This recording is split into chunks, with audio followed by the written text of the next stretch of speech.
Hello students. तो आज मैं आपको रे ऑप्टिक्स के ऑप्टिकल इंस्ट्रूमेंट्स का एक टॉपिक ह्यूमन आई है जिसको पढ़ाने वाला हूं। वही आंख जिसके बगैर न हम रह सकते हैं न ही आप रह सकते हैं। चीजों को देखने के लिए हमें आवश्यकता होती है मानव नेत्र की। इसी को मैं पढ़ाने जा रहा हूं, तो आप खूब मन से इसके प्रत्येक टॉपिक को पढ़ेंगे और मैं कोशिश करूंगा कि इसका प्रत्येक टॉपिक आपको अच्छा तरह से मैं समझा दूं। तो आइए, अब मैं ह्यूमन आई का फिगर बना रहा हूं। देखिए कैसे बनता है।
प्यारे बच्चों, फिगर बनाने में थोड़ा टाइम लगा, लेकिन आप जब फिगर बनाएंगे तो यह जो वृत्त खींचेंगे उसको प्रकार से खींचेंगे और जैसे मैं बनाया हूं कोशिश करेंगे कि वैसा फिगर बन जाए, मेहनत करेंगे। तो देखिए, आइए इनके पार्ट्स को मैं बृहद रूप से बताने का कोशिश कर रहा हूं और आप समझने का कोशिश कीजिएगा, मन लगाएंगे कि कैसे आप समझेंगे। तो जो आपका मानव नेत्र होता है उसका सबसे पहला परत जिसको आउटर साइड हम लोग कहते हैं वह होता है स्क्लेरोटिक। स्क्लेरोटिक क्या होता है? स्क्लेरोटिक। तथा इसे स्क्लेरा भी कहते हैं। क्या कहते हैं? स्क्लेरा भी कहते हैं। यह स्क्लेरोटिक जो होता है वह मानव नेत्र का सबसे ऊपरा वाला परत होता है जो कड़ा होता है। क्या होता है? कड़ा होता है, अपारदर्शी होता है, लेकिन देखने में यह व्हाइट होता है, सफेद होता है। यह जो स्क्लेरोटिक है यह जब आगे बढ़ता है तो थोड़ा यह उभरा हुआ होता है। क्या होता है? उभरा हुआ होता है, जिसे हम कॉर्निया कहते हैं। क्या कहते हैं? कॉर्निया कहते हैं। कॉर्निया यहां आकर के पारदर्शी हो जाता है। क्या होता है? पारदर्शी होता है। इससे प्रकाश का किरण अंदर जा सकता है। क्या हो सकता है? जा सकता है। अब देखिए, स्क्लेरोटिक के ठीक नीचे वाला जो यह भाग होता है, ठीक नीचे वाला जो परत होता है उसे हम कोराइड कहते हैं। क्या कहते हैं? कोराइड कहते हैं। यह कोराइड जो होता है यह स्क्लेरोटिक के ठीक बाद वाला भाग होता है। यह ब्लैक टिश्यू से बना होता है। क्या होता है? ब्लैक टिश्यू से बना होता है। जब यह आगे बढ़ता है, कोराइड क्या होता है? आगे बढ़ता है तो यह दो भागों में बढ़ जाता है। कितने भागों में बढ़ता है? दो भागों में। यह आगे वाला जो भाग होता है इस भाग को हम आइरिस कहते हैं। क्या कहते हैं? आइरिस कहते हैं। और इसका जो पीछे वाला यह भाग होता है इसको हम सिलियरी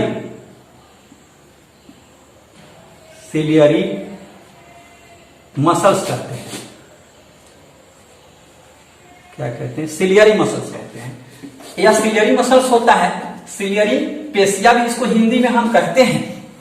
अब यह क्या होता है? आइरिस में जो छिद्र होता है उसे हम पुतली कहते हैं। क्या कहते हैं? पुतली कहते हैं। तो देखिए, इस आइरिस को हम बाहर भी निकाल करके आपको बताते हैं कि किस तरह का होता है। यह आइरिस की आकृति इस तरह से होती है। मन से आप देखेंगे बुआ, हमको लगता है कि आप समझ जाएंगे। आइरिस इसी तरह से होता है, इस तरह से होता है बुआ।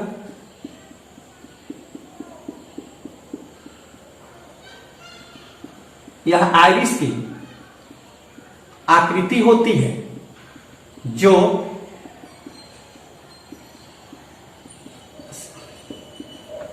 यह आइरिस होता है। इसे हम क्या करते हैं, एक और फिगर में दिखाना चाहेंगे। आप थोड़ा सा ध्यान देखें, इसे देखेंगे।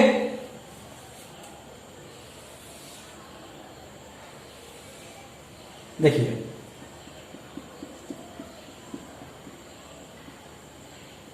यह आइरिस, दोनों आइरिस की ही आकृति है। दोनों किसकी आकृति है? आइरिस की आकृति है। इसमें होता क्या है? यहां जो आप छिद्र देख रहे हैं इसको हम पुपिल कहते हैं, पुतली कहते हैं। वही छिद्र यहां है। यह क्या है? पुतली है। यह क्या है? पुतली है। इस आइरिस का काम क्या होता है कि नेत्र लेंस, जो नेत्र लेंस है यहां पर इसको हम कहते हैं आई लेंस। क्या कहते हैं? आई लेंस कहते हैं। यह आई लेंस है। आई लेंस जो होता है यह उत्तल होता है। लेकिन आप आइए पहले इसको मैं बता दूं, आइरिस क्या करता है? लेंस पर इस तरह के आकृति से रहता है, ऐसे रहता है। देखिएगा ध्यानपूर्वक, ऐसे रहता है। यह आइरिस क्या होता है? जब कम प्रकाश होता है तो यह फैल जाता है और अधिक प्रकाश होता है तो यह सिकुड़ जाता है। फिर से सुनिए, कम प्रकाश होता है तो यह फैल जाता है और अधिक प्रकाश होता है तो यह क्या होता है? सिकुड़ जाता है। मतलब कि यह क्या करता है, आइरिस, यह अपने पुतली के आकार को बढ़ा देता है और घटा लेता है। अधिक प्रकाश में क्या करेगा, घटा लेगा, और कम प्रकाश में क्या होगा, उसको फैला देगा, मतलब रेटिना पर प्रकाश को पड़ने के लिए। तो देखिए यह जो होता है, यह होता है हाई लाइट, यह हाईलाइट में होता है। यह जो होता है यह लो लाइट में होता है, लो लाइट में होता है। हम क्या करते हैं, यह जो भाग होता है, यह भाग, इसे हम लोग आइरिस लिखते हैं। क्या होता है, आइरिस। परंतु यह जो आपका भाग होता है, यह भाग, इस भाग को हम पुपिल कहते हैं, पुतली कहते हैं। यह पुतली होता है। तो यह समय के अनुसार यह क्या होता है, फैलता है और सिकुड़ता है। जैसे इसका स्पष्ट उदाहरण मैं आपको बता दूं, जब आप किसी सिनेमा घर में जाते हैं 12 बजे दिन में, 12 बजे दिन में जब सिनेमा घर में जाते हैं, तो अंदर जाने के बाद उसके अंदर का जो ऑब्जेक्ट होता है वह आपको देखने में असुविधा होती है। क्यों असुविधा होती है, तो आप जहां से जा रहे हैं वहां अधिक प्रकाश था, जिस प्रकाश में आइरिस क्या हुआ है, सिकुड़ा हुआ है। लेकिन जब अंधेरा में जाते हैं तो आइरिस को फैलने में टाइम लगता है, जिसके कारण आप कुछ देर तक वहां के वस्तुओं को स्पष्ट नहीं देख पाते हैं। यही घटना कब होता है, जब किसी अंधेरे कोठली या फिर सिनेमा हॉल से बाहर निकलते हैं, प्रकाश में आते हैं, तो आइरिस को प्रकाश में आने पर सिकुड़ने में टाइम लगता है। उतने देर तक आंख में आपको चुभन सा महसूस होता है, अपने आप को आप अच्छा महसूस नहीं करते हैं। तो यह हुआ कि आइरिस क्या करता है, अपने फैल जाता है और सिकुड़ जाता है, जिसके कारण प्रकाश को यह रेटिना तक पहुंचा देता है। और क्या है, यह आइरिस इतना ही इसका काम नहीं चलता है। आप जानते हैं कि किसी का आंख का कलर ब्राउन होता है, अलग अलग कलर के होते हैं। तो यह आइरिस के कारण ही आंख का कलर होता है। किसके कारण होता है, आइरिस के कारण होता है। अब देखिए, अब अंततः यह आप जानिए कि आइरिस प्रकाश को नियंत्रित करता है रेटिना पर पहुंचाने के लिए। और क्या है इसके बाद, सिलियरी मसल्स है, या सिलियरी मसल्स है, सिलियरी पेशियां इसको हम कहते हैं हिंदी में। इसका भी बहुत बड़ा योगदान है। यह क्या करता है, इस तरह से नेत्र लेंस को, जो नेत्र लेंस है, जो लेंस है, उसको ऐसे पकड़ करके रखता है।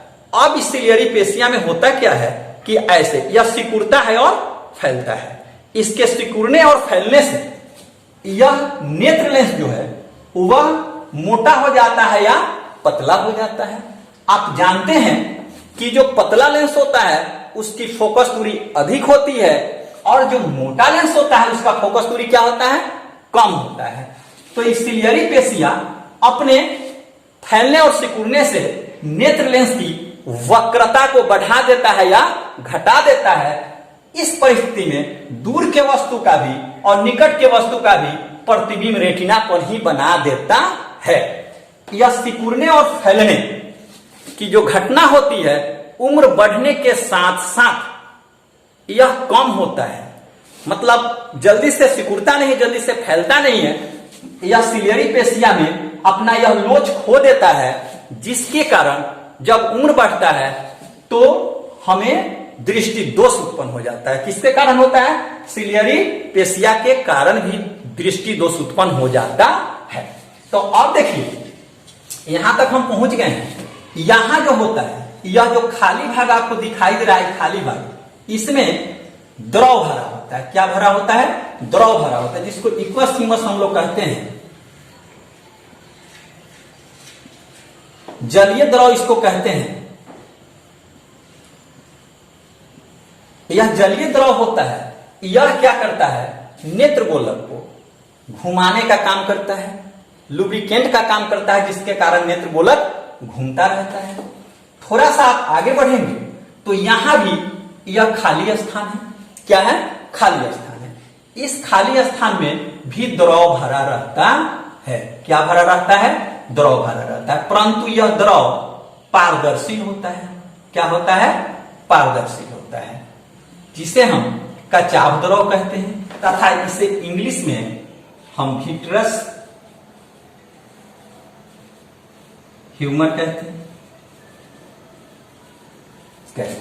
यह द्रव नेत्र गोलक को फैला करके रखता है। क्या करके रखता है? फैला करके रखता है। ठीक उसी प्रकार जिस प्रकार अगर हम किसी बैलून में हवा भरते हैं तो वह फैल जाता है। अगर किसी कारणवश यह कचाव द्रव नेत्र गोलक से बाहर आ जाता है तो यह नेत्र गोलक काम करना बंद कर देता है। अब देखिए, इस नेत्र गोलक के सबसे अंदर वाला जो भाग होता है उसे हम रेटिना कहते हैं। क्या कहते हैं? रेटिना कहते हैं। रेटिना आंख के अंदर एक पर्दा का काम करता है। उत्तल लेंस से अपवर्तन के बाद वस्तु का प्रतिबिंब रेटिना पर ही बनता है। कहां बनता है? रेटिना पर बनता है। किसी वस्तु से आने वाली किरण आइरिस से होकर जब लेंस पर आता है तो यहां अपवर्तन की घटना होती है और प्रतिबिंब कहां बनता है? रेटिना पर बनता है। इस पर बना हुआ प्रतिबिंब वास्तविक होता है और उल्टा होता है, क्योंकि आप जानते हैं कि उत्तल लेंस के सामने जब मुख्य फोकस से पहले किसी भी वस्तु को रखते हैं तो उसका प्रतिबिंब उल्टा और वास्तविक बनता है। इस रेटिना पर दो प्रकार की बिंदुएं पाई जाती हैं। एक को हम लोग कहते हैं येलो स्पॉट। यह जो पॉइंट होता है यह प्रकाश के लिए सुग्राही होता है, संवेदनशील होता है। तुरंत यहां रेटिना पर बने हुए प्रतिबिंब को यह कैच कर लेता है, कैप्चर कर लेता है। रेटिना पर शंकुनुमा और छर्नुमा आकृतियां भी पाई जाती हैं। दूसरा बिंदु यह होता है जिसे हम ब्लाइंड स्पॉट कहते हैं। यह प्रकाश के लिए सुग्राही नहीं होता है, क्योंकि यहां बहुत सी कोशिकाएं पाई जाती हैं जिसे हम प्रकाशीय तंतु कहते हैं। क्या कहते हैं? प्रकाशीय तंतु कहते हैं। यह प्रकाशीय तंतु यहां बने हुए प्रतिबिंब की सूचना ब्रेन को देता है। किसको देता है? ब्रेन को देता है। ब्रेन इस पर बने हुए रेटिना पर बने हुए प्रतिबिंब जो उल्टा होता है उसे सीधा करके दिखाने का कार्य करता है। इसे हम ऑप्टिकल नर्व्स कहते हैं। क्या कहते हैं? ऑप्टिकल नर्व्स कहते हैं। तो फिर से सुन लीजिए, यह ऑप्टिकल नर्व्स जो होता है रेटिना से जुड़ते हुए ब्रेन तक पहुंचता है और ब्रेन क्या करता है? यहां बने हुए प्रतिबिंब को जो उल्टा बना होता है सीधा करके देखने की अनुभूति हमें देता है। एक चीज और आप जानिए, यह जो आइरिस होता है उसका कार्य उसी प्रकार होता है जिस प्रकार फोटोग्राफिक कैमरा में एक डायफ्राम लगा होता है। तो देखिए, आप देखे होंगे फोटोग्राफिक कैमरा में इस तरह की एक आकृति होती है। ऐसे एक आकृति होती है इस तरह का, इस तरह का। यह उसी तरह से कार्य करता है जिस तरह से आपका आंख में आइरिस कार्य करता है। यह प्रकाश के अनुसार फोटो खींचने के अनुसार यह फैल जाता है और सिकुड़ जाता है। इसे हम द्वारक कहते हैं। तो देखिए, आप सारे बात को जान गए हैं। एक चीज और जान लीजिए कि यह जो नेत्र गोलक होता है उस नेत्र गोलक का डायमीटर लगभग 2.5 सेंटीमीटर होता है। तो मैं इस ह्यूमन आई को यहां समाप्त करता हूं, फिर मैं अगले क्लास